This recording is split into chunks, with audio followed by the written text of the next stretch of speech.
بسم اللہ الرحمن الرحیم۔ السلام علیکم ناظرین، کیسے ہیں آپ سب؟ FG اسلامک وائس میں آپ کا خیر مقدم ہے۔ تو ناظرین، آج ہم آپ کو غزوہ بدر کے بارے میں بتائیں گے، جو حق اور باطل کے بیچ ہوئی اسلام کی پہلی جنگ تھی۔ جب اللہ کے محبوب نبی صلی اللہ تعالیٰ علیہ وسلم نے اعلان نبوت کیا تو قریش اور کفار مکہ حضور اور حضور کے غلاموں پر ٹوٹ پڑے۔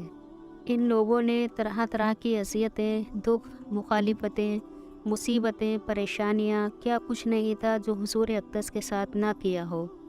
آپ کی راہوں میں کانٹے بھی بچھائے گئے، گڑھے بھی کھودے گئے، آپ پر کوڑے بھی پھینکے گئے، آپ کے ساتھیوں کو بہت تکلیف دی گئی۔ تپتے ہوئے کوئلوں پر حضرت بلال حبشی کو لٹایا گیا۔ مکہ المکرمہ کے چوک پر حضرت سمیہ کو ابو جہل نے قتل کیا۔ یہ اسلام کی پہلی شہیدہ تھیں اور حضرت عمار کی والدہ تھیں۔ حضرت یاسر کو شہید کیا گیا۔ جب ظلم و ستم کی کوئی انتہا نہ رہی تو اللہ رب العزت نے اپنے محبوب کو ہجرت کا حکم دے دیا، اور صلی اللہ تعالیٰ علیہ وسلم نے اپنے رب کے حکم کی تعمیل کرتے ہوئے مدینہ منورہ ہجرت فرمائی۔ جب آپ مدینہ منورہ پہنچے، وہاں کے لوگ تو آپ کے استقبال کے لیے بے قرار تھے۔ انہوں نے آپ کا بہت شاندار استقبال کیا۔ آپ کی آمد کی خوشی میں ہر گھر روشن تھا، لوگ خوشی سے جھوم رہے تھے۔ حضرت ایوب انصاری خوشی سے جھوم رہے تھے، ان کا آنگن مہک رہا تھا، ان کی خوشی کا کوئی ٹھکانہ نہیں تھا۔ وہ گیت گا رہے تھے کہ لوگوں، آج شاہوں کے شاہ ہمارے گھر کے مہمان بنے ہوئے ہیں، آج جبرائیل بھی فرشتوں کو لے کر ہمارے گھر کا پہرا دے رہے ہیں۔ مدینے والوں کے لیے بہت ہی خوشی کا موقع تھا۔ حضور انور نے یہاں ایک نظم قائم کیا، یہودیوں سے معاہدے کیے، لیکن کفار مکہ کو یہ سب ایک آنکھ نہیں بھا رہا تھا۔ ابو جہل نے عبداللہ ابن ابی کو خط لکھا کہ اہل مکہ جو ہماری یہاں سے تمہارے پاس گئے ہیں، ان سے لڑائی کرو، ورنہ ہم تم سے لڑیں گے اور تمہاری بیویوں کو اپنی لونڈیاں بنا لیں گے۔ اسی طرح کا خط اور بھی بھیجا گیا مسلمانوں کے پاس، اور ان کفاروں کے جتھے مسلمانوں کی چراگاہوں پر حملہ کرتے رہے اور مسلمان بھی ان کا جواب دیتے رہے۔ پھر ابو سفیان کا قافلہ جو شام سے واپس آ رہا تھا، جب اسے خطرہ لاحق ہوا تو اس نے زمزم غفاری نام کے ایک شخص کو کچھ سونا دے کر بھیجا اور کہا کہ جاؤ، تم جا کر اہل مکہ کو بتاؤ کہ تمہارا قافلہ خطرے میں ہے، تم مدد کو پہنچو۔ جب زمزم غفاری نے مکہ جا کر ایک اونچے ٹیلے پر کھڑے ہو کر زور زور سے کہا کہ تمہارا قافلہ لٹ گیا، مدد کو پہنچو، اور زمزم غفاری نے اپنے اونٹ کے کان اور ناک کاٹ دیے اور اپنی قمیص کو پیچھے سے پھاڑ ڈالا تھا تاکہ لوگ یقین کر لیں۔ یہ منظر دیکھ کر مکہ میں بھگدڑ مچ گئی، کیونکہ اس قافلے میں پورے مکہ کے لوگوں کا مال لگا ہوا تھا۔ لہٰذا وہ لوگ جنگ کی تیاری کرنے لگے اور 3 دن کے اندر جنگ کے لیے روانہ ہو گئے۔ یہ لوگ ایک منزل پر پہنچے تھے کہ ابو سفیان کا قاصد آ گیا کہ ہم اور قافلہ خیریت سے آ گئے ہیں، لہٰذا تم لوگ واپس ہو جاؤ۔ تمام لوگوں نے کہا واپس جانے کو، لیکن ابو جہل نہیں مانا اور بولا کہ ہم بدر میں جائیں گے، وہاں 3 دن قیام کریں گے، شرابیں پئیں گے، جشن منائیں گے، اور پھر پورے عرب پر ہماری دھاپ بیٹھ جائے گی۔ اسے لوگوں نے سمجھایا مگر ابو جہل نہ مانا۔ پھر ہر منزل پر ہر روز کوئی سردار دعوت کرتا، سوٹ ذبح کرتا، اور یہ قافلہ اس طرح آگے بڑھتا رہا۔ ادھر رحمت العالمین صلی اللہ تعالیٰ علیہ وسلم نے صحابہ کو جمع کیا، مٹھی بھر جماعت تھی۔ حضور انور نے فرمایا کہ صحابہ مجھے مشورہ دو، مجھے بتاؤ کہ کیا کیا جائے، اور تمام ہی صحابہ حضور انور کی ایک آواز پر جان نچھاور کرنے کو تیار تھے، اور پھر بدر کی طرف پیش قدمی ہوئی۔ 313 افراد پر مشتمل یہ قافلہ جب مدینے سے نکلا تو حالت یہ تھی کہ بہت مختصر سا سامان تھا۔ 2 گھوڑے، 6 زرہیں، 8 تلواریں اور 70 اونٹ تھے، اور مورخین لکھتے ہیں کہ تلواریں بھی پوری طرح سلامت نہیں تھیں، کسی کا دستہ ٹوٹا ہوا تھا، کسی کی نوک نہیں تھی، اور جس کے پاس تلواریں نہیں تھیں انہوں نے کھجوروں کے ڈنڈے توڑ لیے تھے۔ ساری دنیا سے انوکھا اور نرالا لشکر تھا۔ کیا وقت تھا، کیا ماحول رہا ہوگا، کیسا منظر رہا ہوگا۔ پوری کائنات نے کبھی بھی ایسا نرالا منظر نہیں دیکھا ہوگا کہ فاقے گزارنے والے لوگ اور ایسے لوگ جن کے جسم پر کپڑے بھی پورے نہیں تھے اور جن کے پاس جنگ کا سامان بھی مختصر تھا اور اس وقت کی ایک بڑی طاقت سے ٹکر لینے جا رہے ہیں۔ جب یہ 313 مجاہد پورے جوش پوری ہمت کے ساتھ مدینے سے باہر نکلے تو یہودی اپنی دکانوں پر بیٹھے ہوئے تھے۔ یہ منظر دیکھ کر یہودی بولے کہ اے مسلمانوں، نہ تمہارے پاس اسلحہ ہے، نہ نیزے ہیں، نہ تیر ہیں، نہ تلواریں ہیں، کچھ بھی نہیں ہے، تم کس راستے پر جا رہے ہو؟ تو صحابہ نے نبی کریم کی طرف اشارہ کر کے کہا کہ ہمارے رب نے ہمیں حضور پاک کی ذات کا آسرا دیا ہے، اسی سہارے جا رہے ہیں۔ اور یہ سب اسلام کے سپاہی آگے بڑھتے رہے۔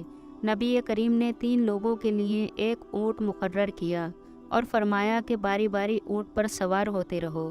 اور نبی کریم کی ادا تو دیکھیے کہ اتنی بڑی ہستی ہونے کے باوجود بھی آپ نے اپنے لیے بھی ایک اونٹ پر 3 لوگوں کو مقرر کیا، ایک تو آپ خود اور ایک حضرت علی رضی اللہ تعالیٰ عنہ اور ایک حضرت ابو لبابہ۔ تو حضرت علی رضی اللہ تعالیٰ عنہ نے اور حضرت ابو لبابہ نے کہا کہ حضور، ہم اپنی اپنی باری چھوڑتے ہیں، آپ اونٹ پر سوار رہیں تاکہ آپ کو پیدل نہ چلنا پڑے۔ یہ بات سن کر نبی کریم صلی اللہ تعالیٰ علیہ وسلم نے فرمایا کہ نہ تو تم مجھ سے زیادہ طاقتور ہو کہ تم چل سکتے ہو اور میں نہیں چل سکتا، اور نہ ہی میں ثواب سے بے نیاز ہوں کہ ثواب تمہیں چاہیے اور مجھے نہیں چاہیے۔ اور فرمایا کہ اپنی باری تم اونٹ پر سوار ہوگے اور میں اپنی باری پر اونٹ پر سوار ہوں گا۔ اور یہ واقعہ رمضان المبارک جیسے پاک مہینے کا ہے۔ یہ 17ویں رمضان کا واقعہ ہے۔ حضور پاک اپنی جماعت کے ساتھ آگے بڑھتے رہے۔ جب حضور پاک منزل پر پہنچے تو کافروں نے پہلے ہی اونچی جگہ پر پتھریلے علاقے میں پڑاؤ ڈال لیا تھا، وہاں ان کے خیمے لگا لیے تھے، اور جس طرف نبی کریم تھے اس جگہ ریت تھی، چلتے ہوئے پاؤں دھس رہے تھے، چلنا مشکل ہو رہا تھا۔ سخت گرمی کا موسم، ماہ رمضان کا 17واں روزہ، کتنا مشکل وقت ہوگا۔ نبی کریم اور آپ کے ساتھی جس جگہ یہ خیمے لگانے والے تھے اس جگہ کنویں موجود تھے اور کنووں میں پانی بہت کم تھا۔ اب اس وادی بدر کی فریاد سنیے جس کے دامن میں نبی رحمت صلی اللہ تعالیٰ علیہ وسلم اور صحابہ تھے۔ وادی بدر نے اللہ پاک سے دعا کی، فریاد کی کہ اے رب، مجھے کیا خبر تھی کہ ایک دن تیرے محبوب یہاں تشریف لائیں گے؟ مجھے کیا خبر تھی کہ یہاں تیرے شہید اور غازی آ کر ٹھہریں گے؟ میرے رب، اگر مجھے پتہ ہوتا جب طوفان نوح میرے اوپر سے گزرا تھا تو میں تبھی پانی جمع کر لیتی، اگر مجھے پتہ ہوتا تو میں شبنم کے قطروں کو ہی جمع کر لیتی اور آج تیرے رسول کے غلاموں کو وہ پانی پیش کرتی۔ اے میرے رب، سورج کو حکم دے دے کہ یہ آگ نہ برسائے، اب تیرے محبوب کے قدم اس زمین پر آ گئے ہیں۔ اے مالک، جب میرے دامن سے تیرے محبوب کے غلاموں کو گرم ہوائیں آئیں گی تو مجھے رحمت العالمین سے شرم آئے گی۔ یا رب، میری فریاد کو پورا کر دے، میرے رب ابر کرم برسا دے۔ کیا شان ہے اللہ کے محبوب کی کہ وادی بدر بھی بارگاہ الہی میں دعائیں کر رہی تھی۔ اللہ کی رحمتیں نازل ہوئیں، ٹھنڈی ہوائیں چلنے لگیں اور اچانک بارش برسنا شروع ہو گئی، اور اس علاقے میں جو ریت تھی وہ جم گئی اور حوض پانی سے بھر گیا، اور جس جگہ کفار کے خیمے لگے تھے وہاں کیچڑ ہو گیا۔ وہ چلتے تھے تو ان کے پاؤں پھسلتے تھے، اور جہاں نبی کریم اور صحابہ تھے وہاں پاؤں ریت میں دھسنے کے بجائے پاؤں جمنے لگے۔ یہ پروردگار عالم کی پہلی مدد تھی جو بدر میں مسلمانوں کو حاصل ہوئی۔ جب رات ہوئی تو کفار کی محفلیں سجنے لگیں، شرابیں پی جانے لگیں، اور ان کافروں کے ساتھ لونڈیاں گانے والیاں بھی تھیں جو ان کی محفلوں کو رنگین کر رہی تھیں، اور ادھر نبی رحمت کی چھوٹی سی جماعت تھی۔ نبی کریم کے لیے ایک چھپر تیار کیا گیا نماز ادا کرنے کے لیے۔ حضرت ابوبکر صدیق رضی اللہ تعالیٰ عنہ حضور انور کے پہرے کے لیے کھڑے ہو گئے۔ آپ فرماتے ہیں کہ ساری رات نبی کریم نے سجدوں میں گزار دی، ساری رات بارگاہ الہی میں روتے رہے اور اپنے رب سے عرض کرتے رہے، اے اللہ، یہ قریش بڑے فخر سے آئے ہیں، تجھے بھی جھٹلاتے ہیں اور تیرے رسول کی بھی تقسیم کرتے ہیں۔ میرے رب جو تو نے مجھ سے وعدہ کیا ہے اسے پورا فرما دے۔ حضور انور بار بار یا حیو یا قیوم کہتے اور آپ نے پوری رات دعاؤں میں گزار دی۔ پھر وقت سحری ہو گیا اور پھر اس کے بعد تمام مجاہدین نماز کی صفوں میں کھڑے ہو گئے اور سرور عالم صلی اللہ تعالیٰ علیہ وسلم نے اپنا سر مبارک وادی بدر کی ریت پر سجدے میں رکھ کر بارگاہ الہی میں ایسی دعا کی کہ آج تک ایسی دعا نہ کسی نے کی ہے اور نہ کوئی کر سکے گا۔ اور حضور اقدس کی اس دعا میں وہ درد، وہ شدت تھی، وہ تڑپ تھی کہ میری حیثیت ہی نہیں کہ میں اللہ کے محبوب کی دعا کے ان الفاظوں کو اپنے لفظوں میں پرو کر آپ کے سامنے بیان کر سکوں۔ پھر اللہ کے محبوب نے اچانک سجدے سے سر اٹھایا اور فرمایا کہ ابو بکر مبارک ہو، اللہ کی مدد آ گئی ہے۔ وہ دیکھو جبریل گھوڑے پر سوار ہیں، گھوڑے کی لگام کو تھامے ہوئے ہیں۔ پھر حضور نے 3 انصاری صحابہ قریش کی طرف بھیجے، لیکن ان کافروں نے کہا کہ تم واپس چلے جاؤ، تم ہمارے جوڑ کے نہیں ہو، ہمارا تمہارا کوئی مقابلہ نہیں ہے، ہماری برابر کے لوگ بھیجو۔ ان تینوں صحابہ نے آ کر حضور سے کہا کہ وہ تو بڑے متکبر ہیں، کہتے ہیں کہ تم ہمارے جوڑ کے نہیں ہو۔ پھر حضور نے حضرت علی، حضرت حمزہ اور حضرت عبیدہ سے کہا کہ تم جاؤ، تم ان کے جوڑ کے ہو، ان کو توڑ کے آنا۔ پھر یہ تینوں صحابہ قریش کی طرف گئے۔ تینوں صحابہ زرہ پہنے ہوئے تھے۔ کفار مکہ نے پوچھا کہ کون ہو؟ ان تینوں نے اپنے نام بتائے۔ کفار کہنے لگے کہ ہاں تم ہمارے جوڑ کے ہو۔ پھر حضرت علی رضی اللہ تعالیٰ عنہ جھپٹے اور ایک ہی وار میں اپنے دشمن کو ہلاک کر دیا، اور اسی طرح حضرت حمزہ رضی اللہ تعالیٰ عنہ نے کیا۔ حضرت عبیدہ رضی اللہ تعالیٰ عنہ بوڑھے تھے اور وہ زخمی ہو گئے۔ پھر حضرت عبیدہ کی آنکھیں حضور کو ڈھونڈ رہی تھیں۔ حضرت عبیدہ کو حضور کی طرف لایا گیا اور حضور جلدی سے تشریف لے آئے۔ حضرت عبیدہ نے حضور سے کہا کہ حضور کیا میں شہید نہیں ہوں؟ نبی کریم نے فرمایا میں گواہی دیتا ہوں کہ تم پکے شہید ہو۔ پھر حضرت عبیدہ رضی اللہ تعالیٰ عنہ کی روح پرواز کر گئی۔ کیا منظر رہا ہوگا جنگ بدر کا۔ حضرت حارثہ رضی اللہ تعالیٰ عنہ کو تیر لگا اور وہ بھی شہید ہو گئے۔ یہ سن کر حضرت حارثہ کی ماں حضور پاک کی خدمت میں حاضر ہوئی اور کہا کہ حضور میرا بیٹا جنت میں گیا ہے یا نہیں؟ اگر وہ جنت میں گیا ہے تو میں صبر کر لوں گی۔ نبی کریم نے ارشاد فرمایا کہ اے حارثہ کی ماں، تجھے کیا ہو گیا ہے؟ جنت ایک نہیں ہے، اللہ نے کئی جنتیں بنائی ہیں، اور تیرا بیٹا حارثہ جنت کے سب سے اونچے درجے جنت الفردوس میں ہے۔ یہ سن کر حضرت حارثہ کی ماں خوشی سے جھومنے لگی اور کہا کہ حارثہ تجھے مبارک ہو، تو جنت کا راہی بن گیا۔ حضرت علی رضی اللہ تعالیٰ عنہ فرماتے ہیں کہ میں جنگ کرتا اور کئی کافروں کو جہنم واصل کرتا، پھر مجھے حضور کے دیدار کا شوق ہوتا اور میں پھر واپس حضور کے پاس جاتا۔ ایسا 3 مرتبہ ہوا اور ہر مرتبہ حضور کا سر سجدے میں ہوتا اور حضور یا حیو یا قیوم کہہ رہے ہوتے۔ حضرت علی رضی اللہ تعالیٰ عنہ فرماتے ہیں کہ پھر کافروں نے ایک ساتھ حملہ کر دیا، اور جب نبی کریم نے یہ دیکھا تو آپ بھی مسلح سے اٹھ کر میدان میں آ گئے۔ حضرت علی فرماتے ہیں کہ جنہوں نے کافروں پر سب سے آگے بڑھ کر وار کیا، حملہ کیا، وہ حضور پاک تھے، اور حضور پاک یہ فرماتے جاتے کہ بڑھو اس جنت کی طرف جس کی چوڑائی زمین و آسمان کے برابر ہے۔ حضرت عبد الرحمن ابن عوف فرماتے ہیں کہ میں کھڑا ہوا تھا، 2 لڑکے 9 عمر کے آئے اور بولے کہ چچا ابو جہل کو جانتے ہیں؟ میں نے کہا بیٹا تمہیں کیا کرنا ہے؟ تو بولے کہ ہم نے قسم کھائی ہے یا مر جائیں گے یا ماریں گے، کیونکہ ہم نے سنا ہے کہ وہ ہمارے حضور کو گالیاں دیتا ہے۔